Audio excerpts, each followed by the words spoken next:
তাহলে এটা একটা স্পোর্টসম্যানের কথা হবে না। একটা স্পোর্টসম্যানের কথা হবে যে হয়তো বা আমার কোনো একটা ভুল ছিল, এই কারণে আমি জাতীয় দলে যেতে পারিনি। তো আমাদেরকে ওই জিনিসটা আগে মেনে নিতে হবে যে আমাদের কি ভুল ছিল, আমরা কোন জায়গায় ভালো কাজ করতে পারি, যেভাবে আমি ন্যাশনাল টিম আবার রিপ্রেজেন্ট করতে পারি ইন ডিফারেন্ট সেক্টর। যেদিন ওই জিনিসগুলো আমরা বের করে নিব, ইনশাআল্লাহ দেখবেন যে ঠিক আজ থেকে 10, 15, 20 বছর আগে চিটাগং থেকে অনেকেই রিপ্রেজেন্ট করতো বাংলাদেশে বিভিন্ন স্পোর্টসকে। আমরা আবারও ওই জায়গাটা ফিরে পাবো।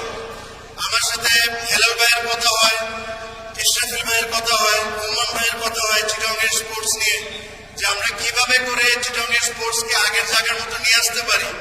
আই এম শিওর ওনারা যখন সুযোগ পাবেন তখন ওনাদের বেস্ট ট্রাই করবেন যে চিটাগংয়ের ইন্টারেস্টটা ওনারা সব জায়গায় রাখবেন, রেখে ওনারা যে ধরনের স্পোর্টসই হোক না কেন, cricket, football, badminton, any sports, এই স্পোর্টসকে ওনারা প্রমোট করবেন in the right possible way, যেরকম চিটাগং থেকে আবার আমরা আগের দিনে ফিরে যাই। আমি এর চেয়ে বেশি আর কোনো কিছু আজকে বলবো না। আই এম ভেরি ওভারওয়েলমড আপনাদের ভালোবাসা পেয়ে। আপনারা জানেন মাত্র আমি অসুস্থ ছিলাম, মানে একটা খুব বড় ঘটনা হয়েছিল আমার, মাত্র আমি রিকভার করছি। তো আমার বেশি কথা বলা উচিত না, but thank you very much. আমি অ্যাকচুয়ালি মানে এত ভালোবাসা দেখে আমি ভেরি হ্যাপি। আর ইনশাল্লাহ আপনাদের সাথে আবারও সামনে দেখা হবে। ভালো থাকবেন।